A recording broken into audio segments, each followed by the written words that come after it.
What's up, YouTube? This your boy, MrStefantProductions, and I'm coming to you now with an up-and-coming rapper, Job Plus One. How's it going, man? What's going on, man? It's going good, right? What's up? So I'm here to ask you a couple questions today. So what made you decide that you wanted to do gospel hip-hop? Basically, it was just hearing from him. You know, my mom is real heavy in the church. She was before I was, and she spoke a word to me that I knew came directly from him.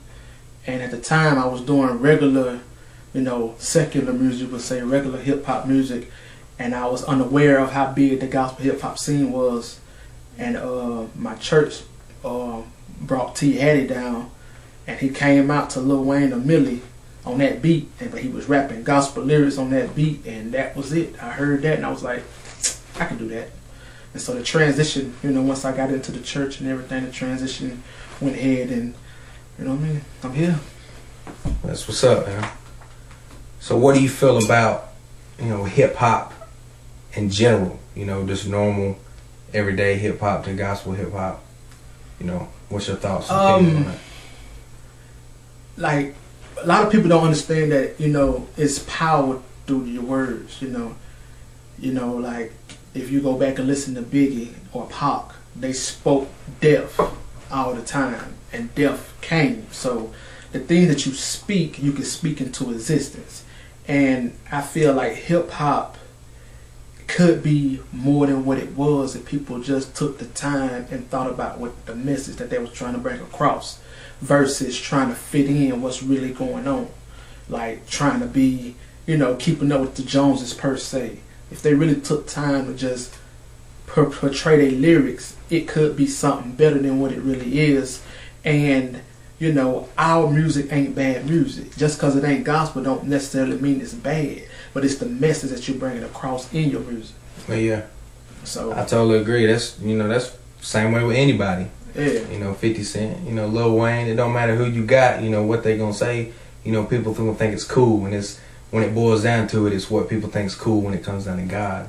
You know, because that's what's gonna grab a hold of people. Because you know, a lot of people that, you know, ain't from where we from think, you know, gospel hip hop isn't something that's godly. I ain't even gonna lie, man. When I first when I first heard the first person who actually rapped gospel, at the time I was doing regular hip hop music, and to me that was the wackest thing ever.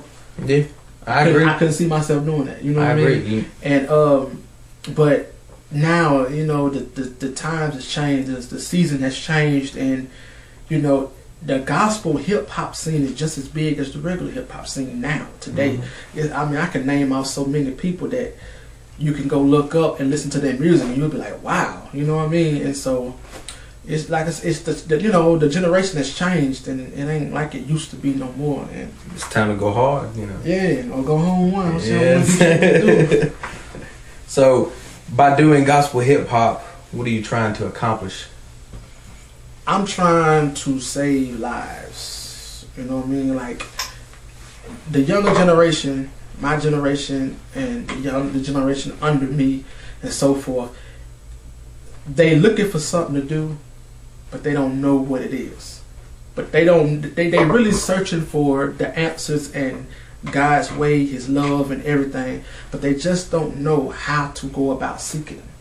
So they fall into the norm, going to the club, going to parties, hanging out, doing this and doing that, when they're really empty and they're searching for something. And I'm trying to show them, you ain't got to do this.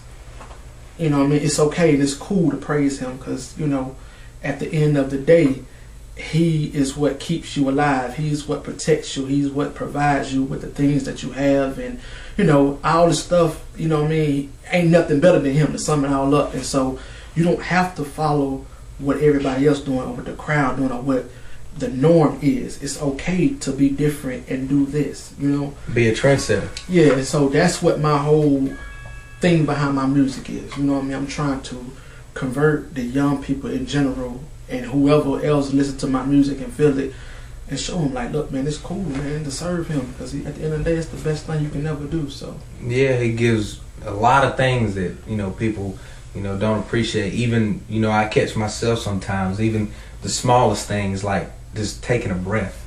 Yeah. is You don't a gift realize from that. God. You know what I mean? Just the And fact that you open your eyes this morning. It's taken for granted, Yeah. you know. And You a lot don't of people think don't about it. think about it, you know. And to the depths of what they should, to be able to understand that what they need to do is, you know, give him the glory and the praise and you know whatnot. All right, I got a real important question for you right now. Okay. What are your thoughts and opinions on our very first black president? All right. I'm gonna let you know right straight up. Like, okay, this is what I got on this subject. It's kind of either way with me. On one hand, it's great. Don't get me wrong, because the first one ever, long, you know what I'm saying, it's been way overdue. But I think he get a lot of ridicule and criticism for being the first. I want to see what the second or the third or fourth gonna be like, you know, because the smallest mistake makes him look bad, you know what I mean, just because of him being the first black one, you know. Yeah. Mistakes that he made, that Clinton made or Bush made or whatever, it's not looked at the same because of him being the first and this whole thing about him being the first. And also, a lot of things has been changed due to him being the first, and issues that I think, you know, is very how can I say, very crazy, I would say, because I was watching TV the other day and they can say the N-word now on local TV when they normally would bleep it out. Yeah. But now it's okay. Now, does it have anything to do with him? I don't know, you know. I was watching the Jay-Z concert when he donated the money to the 9/11 people. If you go back and watch that concert that came on Fuse, his concert he's doing cussing in the concert.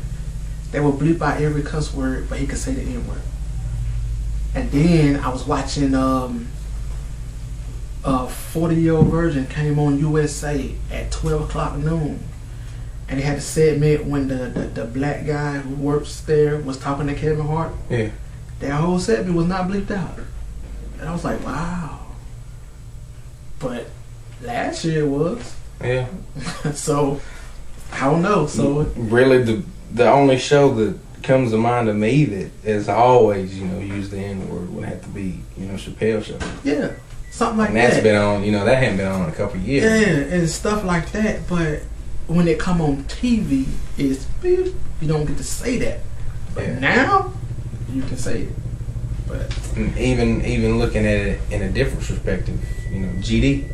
yeah, You know, referring to, you know, God, they can use that, but they can't use, you know, the A word. Yeah. You know, a-hole or whatever. or whatever. It'll say half the word and bleep the other. And bleep the other half out. Yeah. So, I mean, but much love to Barack and, you know, what he represents. You know, He I'm do his glad that thing. He the first the minute he come. and I'm glad that he has a standard about himself. Like, he ain't caught up in scandals and, you know what I mean? Yeah. Ain't too much you can really criticize him on besides the decision that he decided to make for as vetoing bills and stuff like that. But, you know, man, as a person, as a man of integrity, you gotta give him 2 thumbs up. That's what it is. Let's see. Where do you think you will be in the next couple years in your career? With God, man, the sky's the limit. So I really can't say exactly I'm gonna be here or I'm gonna be there, because you never know. He got so much stuff planned. You never know his will or his way. So I can't just say I know I'm gonna be prosperous. I know I'm gonna be blessed. You know, as long as I keep him first and keep serving him, and, you know, allow him to work it out and don't use my own understandings. But, you know, he's saying in Ephesians 3:20, he can do far more. We can do exceedingly abundantly above far more we can think or ask for. So I know what I can ask for and imagine in my mind. So I can just say, man, you know, sky's the limit. But I'm gonna be somewhere, you know, talking to his people through my music, though I know that. So, you know, we'll see, I guess, you know.